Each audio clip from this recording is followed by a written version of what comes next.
three things is true. First, subpart A.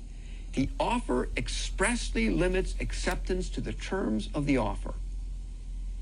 This suggests a way to prevent anyone from ever supplementing your offer without your express assent. Add a clause to your standardized form.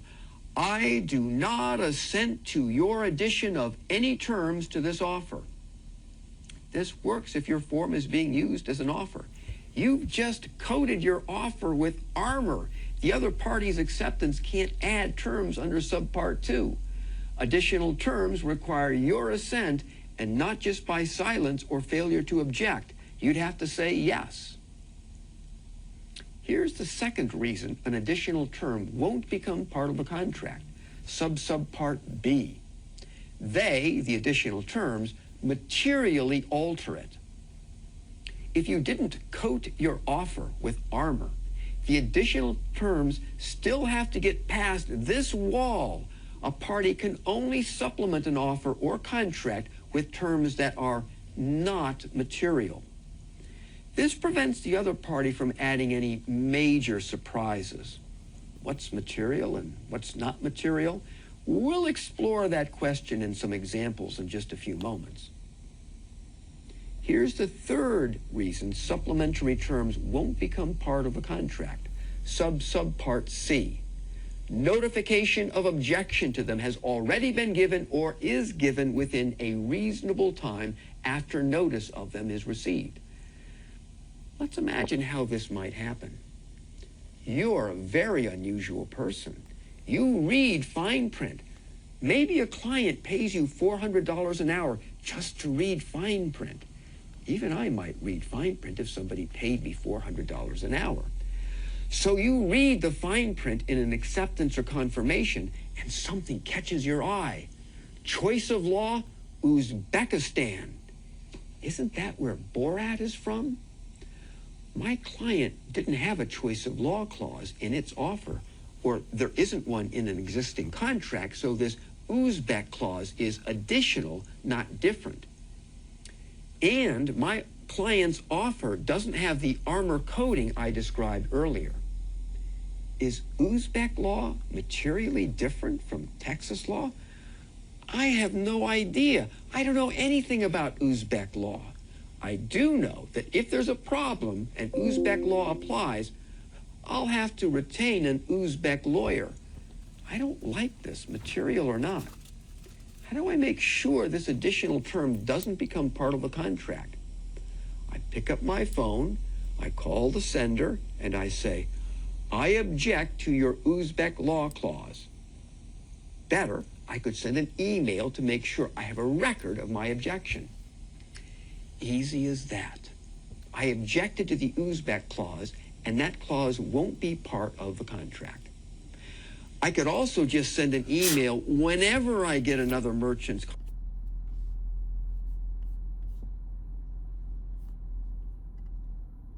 The additional terms will not proceed. Lawyer, I don't like this, material or not. How do I make sure this additional term doesn't become part of a contract? I pick up my phone, I call the sender, and I say, I object to your Uzbek law clause. Better, I could send an email to make sure I have a record of my objection. Easy as that. I objected to the Uzbek clause, and that clause won't be part of the contract. I could also just send an email whenever I get another merchant's confirmation or acceptance and say, I object to your additional terms. None of those terms will become part of the contract. You'll note that subpart C also says that objection might already have been given in advance. Here is one way that might have happened. I might have said during negotiations, I know you love Uzbek law, but I object right now to any clause adopting Uzbek law. Now for a set of exercises. Be sure to have 2-207 at your side. You'll get a lot more from this if you're a participant and not just an observer.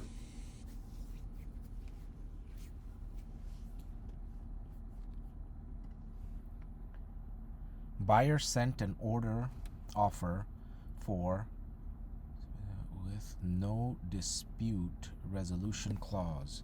Seller responded with its confirmation with an arbitration clause.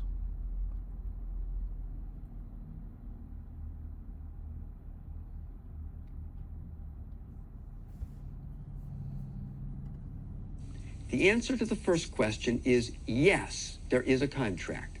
The confirmation was in response to an offer. Given these limited facts, we can assume it was an expression of acceptance. The arbitration clause is an additional term, but it won't prevent the confirmation from being an acceptance. Will the proposed arbitration clause become part of a contract?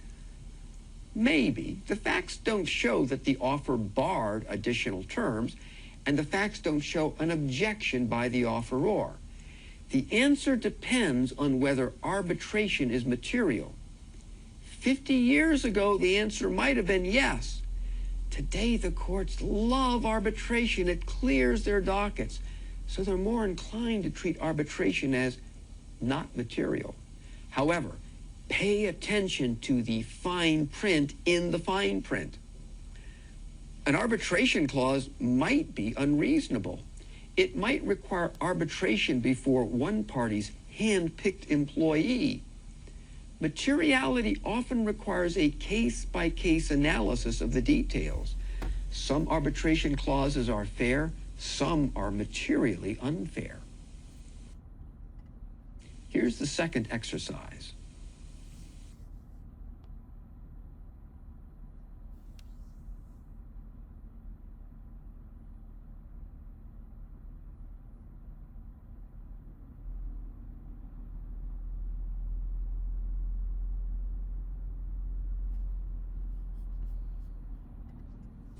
The answer is no.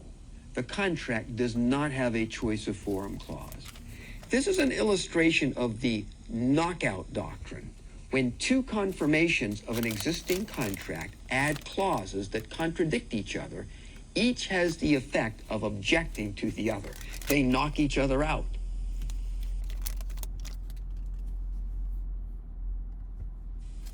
Here's the third exercise.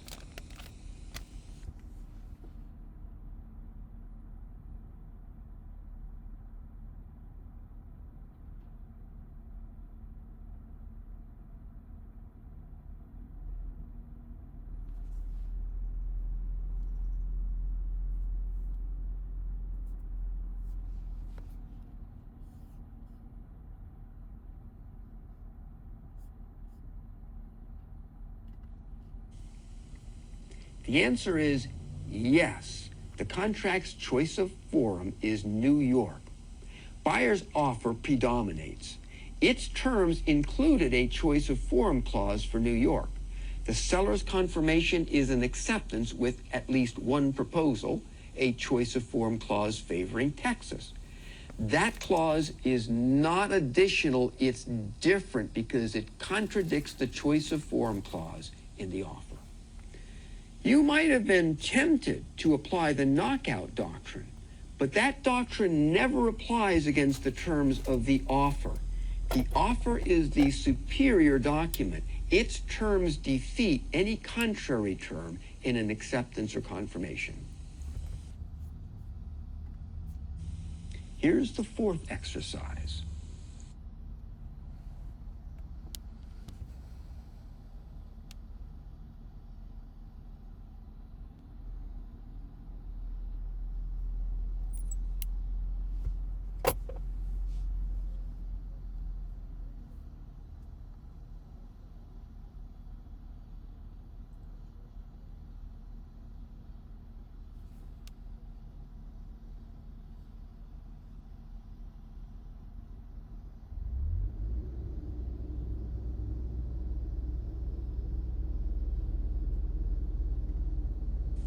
The answer is no, the contract does not have a choice of forum clause. The reason is that the offer was armor-plated. It said any acceptance is limited to these terms and no other. That's enough to prevent any proposal in an acceptance or confirmation from becoming part of the contract. I promise we're getting near the end. Here's the fifth exercise.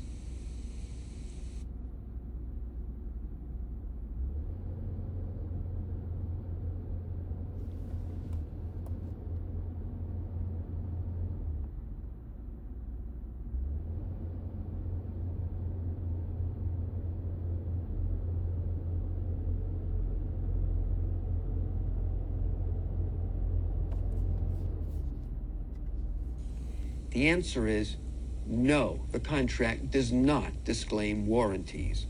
Whether or not the offer was armor-plated or the buyer sent an objection, the proposed disclaimer of warranties will fail because it's certainly material. There's a huge difference in the value of goods with a warranty and goods without a warranty. I'll assume you can understand this difference as a consumer. Here's the final exercise, number 6.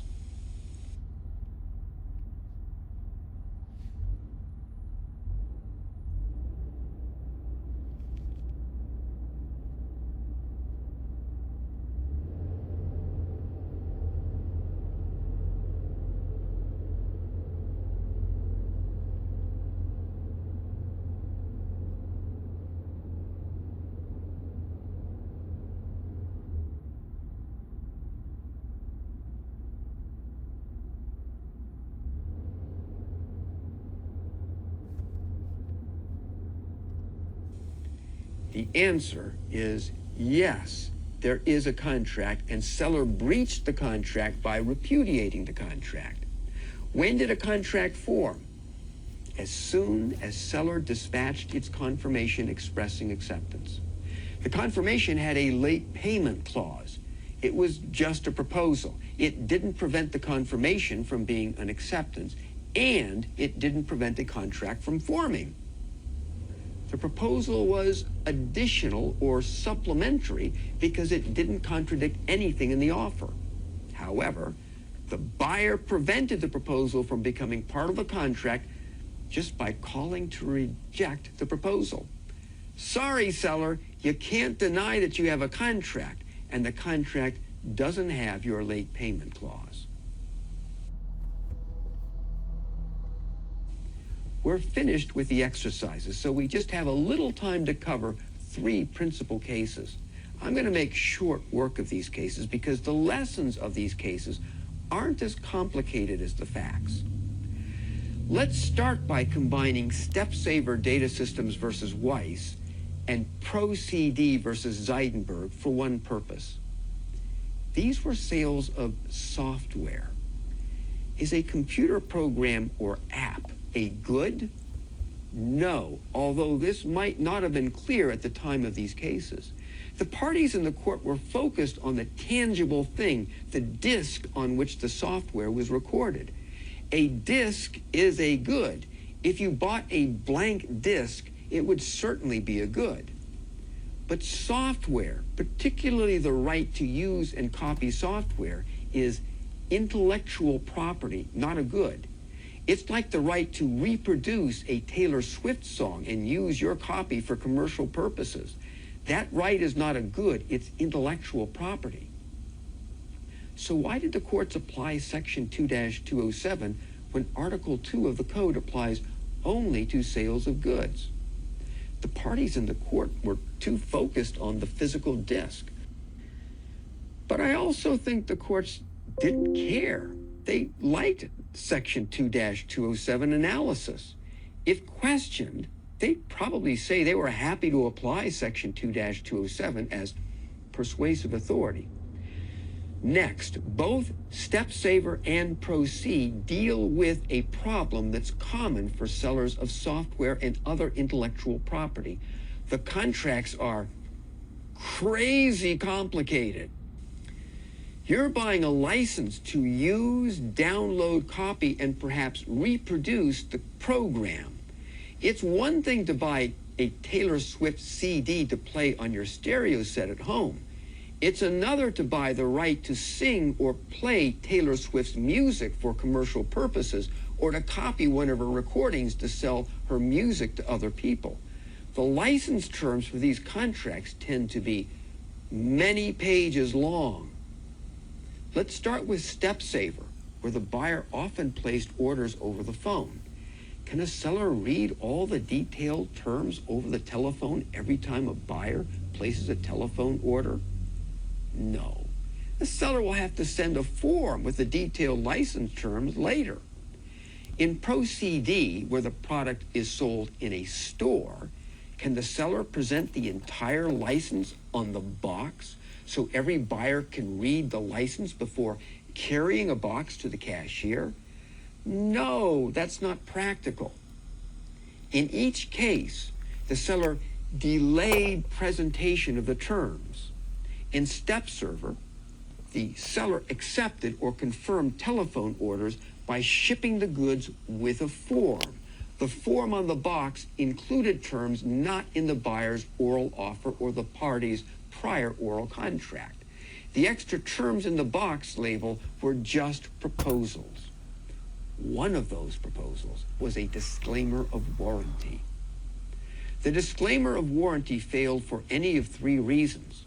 The easiest and simplest reason is that a disclaimer of warranty is material. It seriously diminishes the value of the goods. Second, the court believed the disclaimer might not qualify as an additional term because it contradicted the oral offer or the oral contract. Implied warranties are naturally part of any sale of goods, so disclaiming a warranty is different, contradictory, and not additional or supplementary. Finally, there was some evidence that the buyer regularly objected to any disclaimer of warranty when it placed its oral offer or made an oral contract over the phone.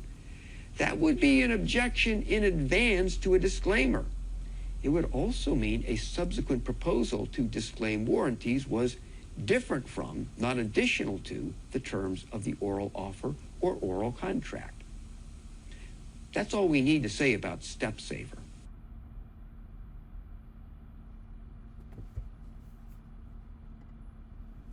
Now let's look at the Pro CD case. Pro CD is an example of what happens when you have similar facts, except for a less sympathetic buyer and a very creative judge. Pro CD involves another seller's delayed presentation of terms. Zeidenberg took a box off the shelf at the store, carried it to the cashier, paid for it, and took it home. He loaded it on the computer, but the program wouldn't run unless he assented to terms presented for the first time in a drop-down window. The terms included a software license limiting Zeidenberg's right to copy and resell the data on the disk. "Unfair," said Zeidenberg. "I bought this disk at the store. That's when the contract formed. You can't unilaterally add material terms like this without my assent after the contract is already formed. I object." But Zeidenberg was not a sympathetic character.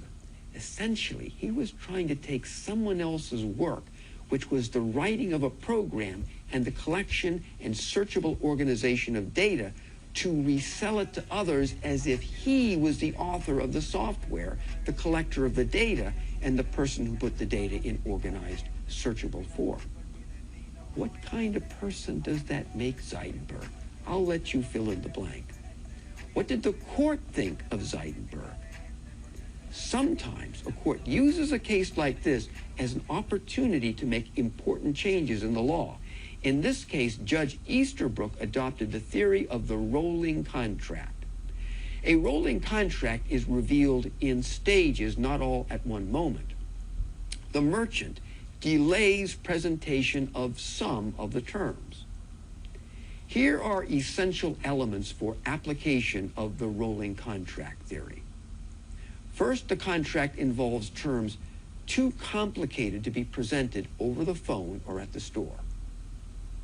Second, the seller warns the customer by some means, such as by a label on the box, that the additional terms will be presented later. Third, the buyer has the right to reject the delayed terms by returning the thing for a refund. Judge Easterbrook analogized this to an option contract. Your exchange on the phone or at the store is like an option contract, with the seller making an irrevocable offer you can accept or reject once the terms are finally presented. That's how Zeidenberg became bound by the terms of the software license, even though he couldn't read those terms until after he had exchanged money for the disk, brought the disk home, and attempted to install the software on his computer. Again, a premise of this rolling contract theory seems to be that the seller gave advance notice of delayed presentation of the final terms, and that Zeidenberg could have rejected the final terms by returning the software. Then we have our last case, Hill versus Gateway, which suggests a very loose form of the rolling contract theory. The initial transaction happened over the phone. The seller shipped the computer, and when the Hills opened the box, there was a form with an arbitration agreement. The parties already had a contract, so the seller's ability to add terms should have been very limited. Moreover, the Hills were consumers, not merchants. If Section 2-207 applies, we'd have to say Subpart 2 did not apply, because only one party to the transaction, Gateway, was a merchant. That should mean that modification could only happen with the Hills' assent. But this is Judge Easterbrook again, invoking his rolling contract theory. Contract formation took place in stages, he writes. The first stage, the telephone offer, was subject to detailed terms to be presented later in the second stage, when the Hills received and opened the box. The case did satisfy the first element for a rolling contract. The terms of an arbitration agreement can't easily be read out loud over the phone or at the time of the order. There's a reason to delay presentment. The second element should be Gateway's advance notice to the Hills that the transaction was subject to additional terms. Here's where Judge Easterbrook may have crossed a bridge too far. Gateway's salesperson didn't warn the Hills over the telephone. The advertisement that might have led the Hills to place the order also failed to provide a clear notice of additional terms. But Judge Easterbrook was satisfied that the Hills were warned by words in the advertisement that said, "There is a warranty." The advertisement didn't disclose the details of the warranty. Judge Easterbrook believed this vague reference to warranty terms would alert a reasonable person to the fact that there were other terms, not just warranties, but still other terms, perhaps an arbitration clause. How would the Hills discover or access those terms? Judge Easterbrook says the Hills could have written a letter to Gateway asking for the additional terms, and they should have waited for a reply from Gateway before placing their telephone order. Is that any way to facilitate and expedite commerce? It's this part of Judge Easterbrook's opinion that has generated the most opposition. I think we can consider Hill to be a transitional case, a bridge to the next step of modern commerce, where sales aren't over the phone. Sales are over the internet with a web page as an interface. This solves the problem of the presentation of the terms. From what I can see, most merchants understand that the web page is the way to present very complicated terms at the very outset. In fact, if a seller fails to present the terms on the web page at the outset of the order process, I want to know why.